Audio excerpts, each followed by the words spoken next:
नमस्ते, प्रणाम। पुनः एक बार आप सभी का रियल रिपोर्टर न्यूज पर मैं स्वागत करता हूं। अजय साहनी स्टार हमारे पेज पर अगर हैं आप तो फॉलो कर लीजिए, अगर हमारे यूट्यूब चैनल पर हैं तो उसे सब्सक्राइब कर लीजिए। इस वीडियो को आप लाइक करें या न करें इससे कोई सरोकार नहीं है, लेकिन मैं दावा कर सकता हूं कि इस तरह की वीडियोज, इस तरह की खबरें जो मैं आप लोगों के लिए लेकर आता हूं वह आप सबके जीवन के लिए लाभकारी हैं। आपके सबके जीवन में उसका महत्व इसलिए बढ़ जाता है कि हर कोई जिम्मेदार और पारिवारिक जीवन जीने वाले लोग हैं जो इस समय हमारे मित्र हैं या जो हमें फॉलो करते हैं।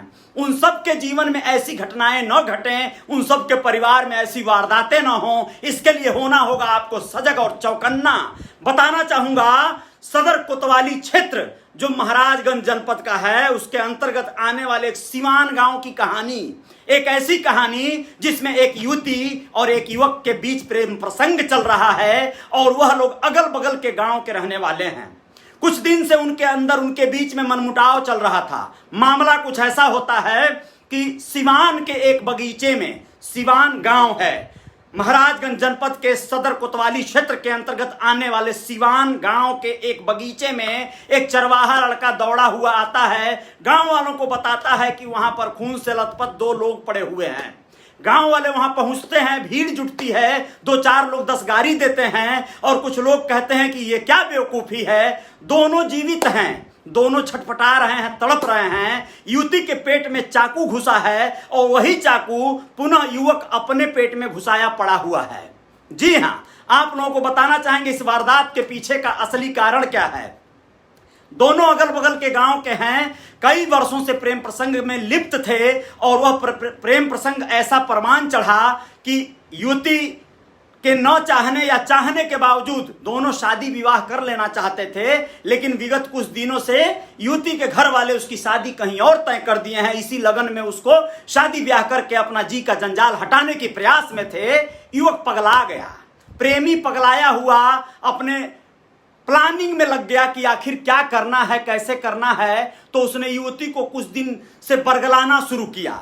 वो चाहती थी कि यह माजरा सलट जाए, किसी तरह निपट जाए। शायद उसका भी मन बदलने लगा था कि मेरी शादी हो जाएगी, अब छोड़ो, जो हुआ सो हुआ। लेकिन युवक को यह मंजूर नहीं था। वो उसे बहला फुसला कर बुलाया और बुलाने के बाद कहा सुनी होने लगी, भागने भगाने की बात चलने लगी। युवती ने मना किया, चाकू निकाला, उसके पेट में घप से मार दिया। आप लोगों को ये कहते हुए मुझे बहुत दुख हो रहा है कि जब ऐसी घटनाएं समाज में घटती हैं तो मेरे जैसा व्यक्ति, संवेदनशील व्यक्ति आहत होता है। मैं नहीं चाहता हूं कि इस तरह की वारदात हो।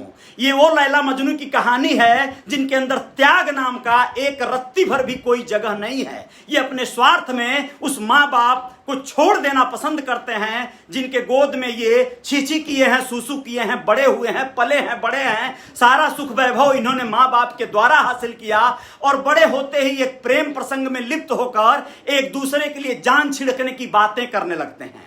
ऐसे लोगों को क्या करना चाहिए, क्या कहना चाहिए, मैं यह नहीं कह सकता, यह समाज तय कर लेता है। वहां जो हुआ उस पर भी समाज ने अपना निर्णय लिया। समाज के कुछ जागरूक लोगों ने एम्बुलेंस बुलवाया 108 नंबर पर फोन करके और उन्हें अस्पताल पहुंचाया। इलाज चल रहा है। वहां पर इस तरह की वारदातें होती रही हैं और होती रहेंगी। बताना चाहेंगे कि क्षेत्राधिकारी अजय सिंह चौहान जी ने बताया है कि दोनों की हालत सही है। युवती की हालत थोड़ी नाजुक बनी हुई है, लेकिन दोनों शायद सही हो जाएं, ठीक हो जाएं। इलाज चल रहा है, लेकिन कुछ कह नहीं सकते। खून का ज्यादा रिसाव हुआ होगा तो कुछ बोल नहीं सकते। कोरोना की महामारी का दौर चल रहा है, इसमें बीमारी से लड़ने में प्रशासन से लेके अभिभावक, मरीज सब परेशान हैं। ऐसे में इस तरह के लोग उत्पात मचाएंगे तो क्या होगा। प्रशासन को और चिकित्सा अधिकारियों को सहयोग करने की जरूरत है। जो भी हो, जैसा भी हो, ऐसी वारदात न हो, ऐसा कांड न हो। ये कांड करने वाले खत्म नहीं होंगे। ये आज से नहीं, वर्षों बरस से, सदियों से ये परिपाटी चल रही है। लेकिन यह परिपाटी कहीं न कहीं कुछ न कुछ गलतियां कर रही है। युवाओं की ये टोली अपने माता पिता, अपने भाई बहनों और अन्य लोगों का कोई भी सम्मान न रखते हुए जब इस तरह के निर्णय पर उतारू हो जाते हैं, और मैं उन युवतियों को भी चेतावनी देना चाहता हूं, उनको सजग करना चाहता हूं जो लोग ऐसे विक्षिप्त मानसिकता के लोगों और युवाओं से प्रेम कर बैठती हैं, जिनके अंदर त्याग की जरा भी पराकाष्ठा न हो, उनसे प्रेम किस बात का। ऐसे लोगों के प्रेम प्रपंच में पड़कर तमाम युवतियां हर दिन अपना जान जान दे रही हैं, अपनी इज्जत मर्यादा सम्मान सब कुछ खो रही हैं। इसकी एक नहीं सैकड़ों कहानियां आपको रोज देखने को मिल जाएंगी। आप लोग यह जान लीजिए कि युवतियों में या युवाओं में शिक्षा की कमी है या उनके अंदर जो संस्कार हैं उनकी कोई कमी है। संस्कार भी कोई क्या करेगा, माता पिता भी कोई क्या करेंगे। अगर कोई बदहाल पिता है वो अपनी रोजी रोजगार के तलाश में प्रदेश जाता है, माता है वो अपने परिजनों को, अन्य लोगों को देखने में व्यस्त रहती है, बच्चे अपने निर्णय लिया करते हैं। आज के बच्चे शादी विवाह के फैसले, अपने मनपसंद के फैसले खुद लिया करते हैं। यह जो है कहीं ना कहीं उचित नहीं है। यह समाज में हर किसी को आवश्यक है कि वह सोच समझकर अपने परिजनों के हस्तक्षेप से कहिए, उनके मर्जी से कहिए, उनके सुझाव से कहिए, अपने फैसले लिए करेंगे तो उनके जीवन में खुशियां आएंगी, नहीं तो बर्बादियां उनका इंतजार कर रही हैं। मौत का मातम उनका इंतजार कर रहा है। जय जयकार जारी रहेगी। रियल रिपोर्टर न्यूज पर आप लोग बने रहिएगा।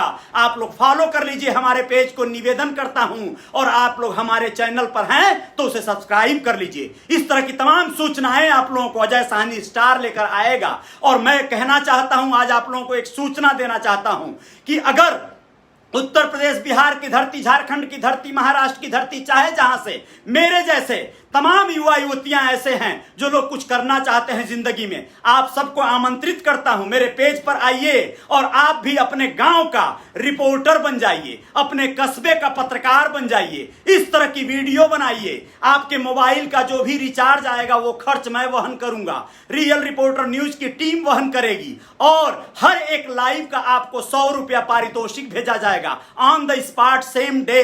एक समय आएगा कि आप लोग, हो सकता है एक एक दिन में 5-5 बार लाइव हों। यह चीजें चलती रहेंगी। इसके विस्तार से जानने के लिए आप लोग मुझे व्हाट्सएप पर चैटिंग कर सकते हैं, मेल कर सकते हैं। सारा जो है डिटेल आपको पेज के डिस्क्रिप्शन में मिल जाएगा। जय हिंद, जय भारत।